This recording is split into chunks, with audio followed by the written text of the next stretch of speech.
Hey everyone, thanks for joining us for the Crosswalk Devotional Podcast. Over the years, our editorial team at crosswalk.com has written these devotionals, observing truths we see at the intersection of faith and life. We're thrilled to offer them to you now in podcast form. To get all of these episodes straight to your phone each week, just subscribe on iTunes or wherever you get podcasts. To find more devotional content like this, just visit us at crosswalk.com.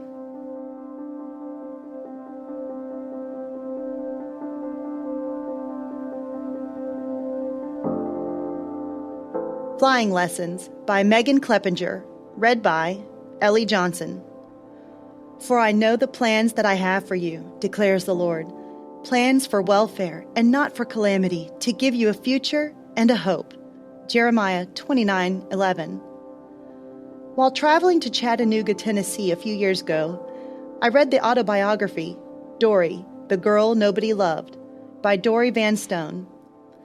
The book retraces the past of a deeply wounded child transformed into a woman with a heart on fire for the God who loves her.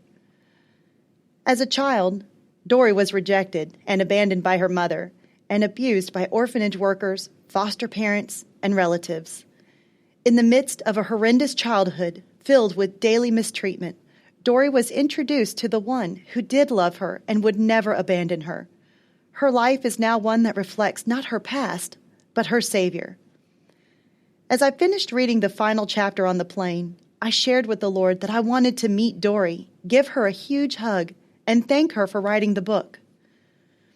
During my layover in Atlanta, I saw a woman resembling Dory in one of the airport stores. I pulled the book out of my bag to compare the woman in the store with the photo on the back cover. I shook off the possibility and thought the same thing you are thinking now. There is no way. I proceeded to my gate, promising myself if I saw her again, I would ask her if she was in fact Dory.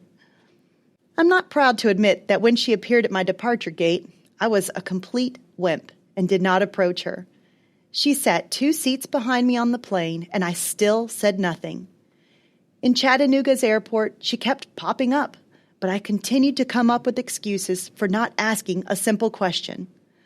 Finally, while waiting for my baggage, I heard someone say, "Mrs. Vanstone?" I turned to her and finally asked, "Are you Dory Vanstone?" She answered, "Yes, of course." "Oh my," was my intelligent response. I continued with, "I just finished your book on the plane." "What did you think?" she asked, smiling. "It was wonderful," I managed to gurgle out. "I promised myself that if I ever met you, I would give you a big hug." Without hesitation, she dropped her bags and gave me the biggest bear hug imaginable. I thanked her for writing the book, and we quickly embraced again before going our separate ways.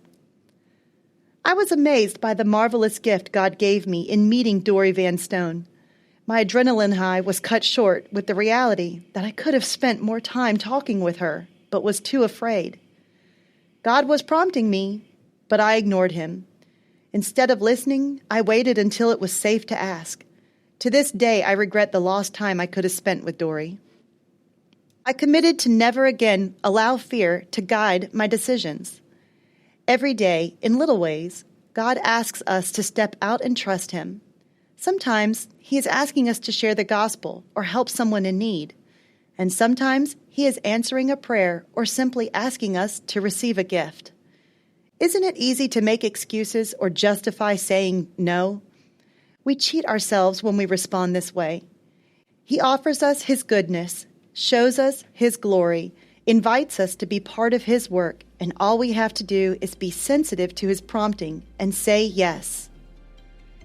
Intersecting faith and life. Remember what I learned that day. When God asks you to do something that is a little challenging or out of your comfort zone, He's not asking you to blindly jump off a bridge to your death. He's offering you a chance to fly. So prepare for flight, find comfort in the shadow of His wings, Psalm 36:7, and experience His goodness and love. For further reading, check out 2 Timothy 1:7. Hey listeners, thanks for joining us for the Crosswalk.com devotional podcast.